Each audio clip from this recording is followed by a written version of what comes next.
En las transformaciones políticas y las guerras civiles en el siglo XIX llevan a la aparición de un grupo que en términos políticos es muy interesante, que son los liberales radicales. Sí. ¿Qué papel juegan los liberales radicales en un intento de modernización de la sociedad y del Estado en el siglo XIX?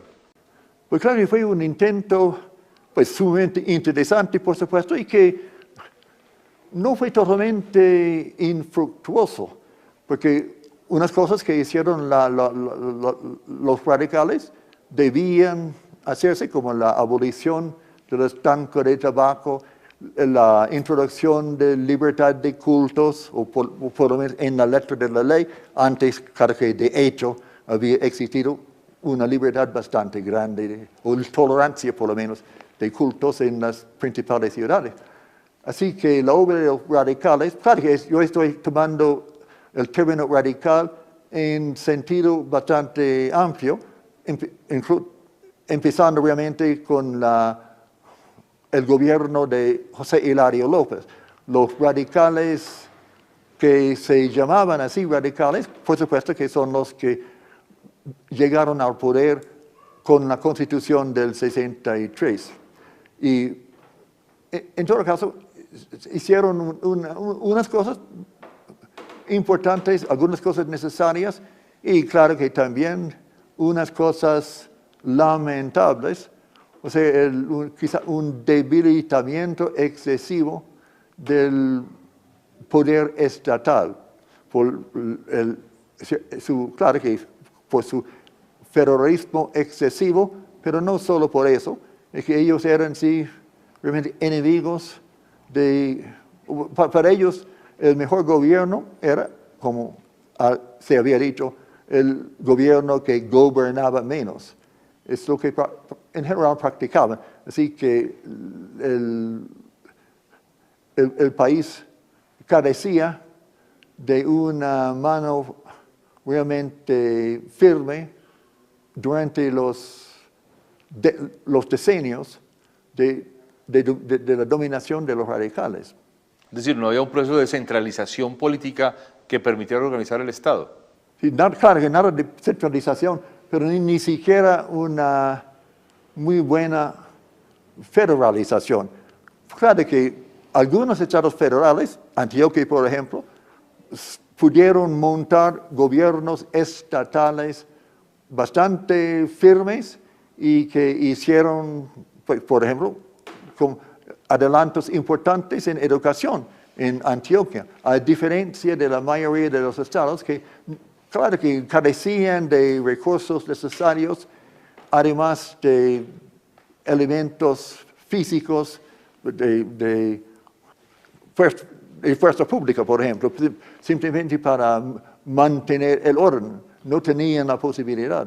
De alguna manera podría decirse que la capacidad militar del Estado colombiano en el siglo XIX era casi inexistente. Casi inexistente. Lo que claro que tenía también sus ventajas, es porque claro que gracias a la falta de capacidad militar no había dictaduras militares y no había una casta militar que acaparaba recursos que se necesitaban para otros fines. Pero claro que en Nueva Granada casi no había recursos para nada. Profesor Bushnell, los liberales radicales, el general Santos Acosta genera la fundación de la Universidad Nacional de Colombia en 1867. ¿Cómo impacta la creación de la universidad y además que lo hagan los liberales radicales en ese contexto, cómo impacta al país? Bueno, es un tema que realmente yo no he estudiado muy de cerca. Obviamente, la recuperación de un instituto universitario que había habido, claro, que en la colonia y primeros años de la República, después se había abolido, fue la recuperación de algo que, claro, que necesita cualquier país. Pero y para su época, una universidad así, la nacional de los años 860, con su sus programas de medicina, ingeniería, etc., un currículo bastante limitado, siempre era mejor que nada. Y fue una parte, claro, que importante de la obra o el programa educativo de los radicales. Pero ellos, hay que siempre tener en mente, también tenían sus programas de educación primario y secundario. Por supuesto que también nunca se realizaron plenamente, pero se había proclamado por lo menos una misión por los radicales, una misión del Estado de llegar a una cobertura primaria, pues en principio universal.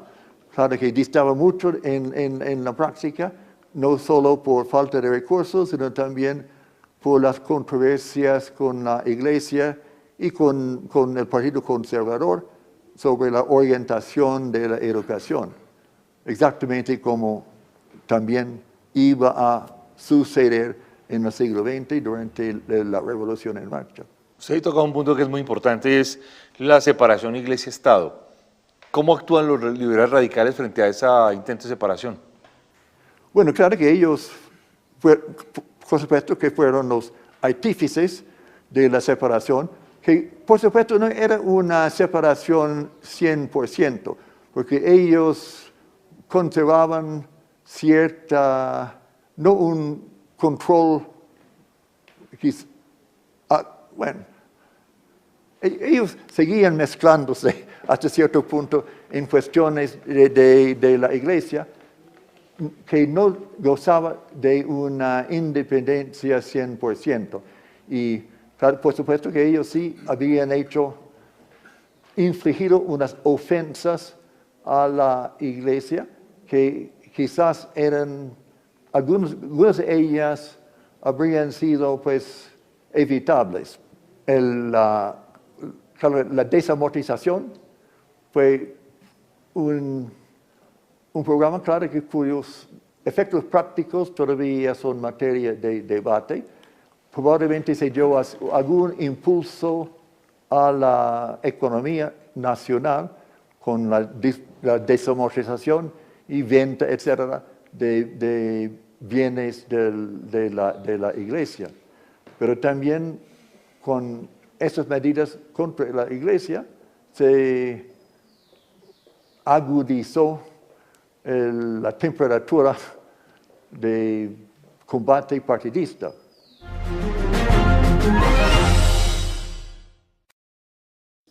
Profesor Bushnell, el siglo XIX, hay un consenso entre muchos historiadores, en Colombia termina con la Guerra de los Mil Días. ¿Qué significa, qué fue la Guerra de los Mil Días para Colombia? Pues un desastre, por supuesto, un desastre que únicamente se superaría en los años 50 con la última violencia de V mayúscula.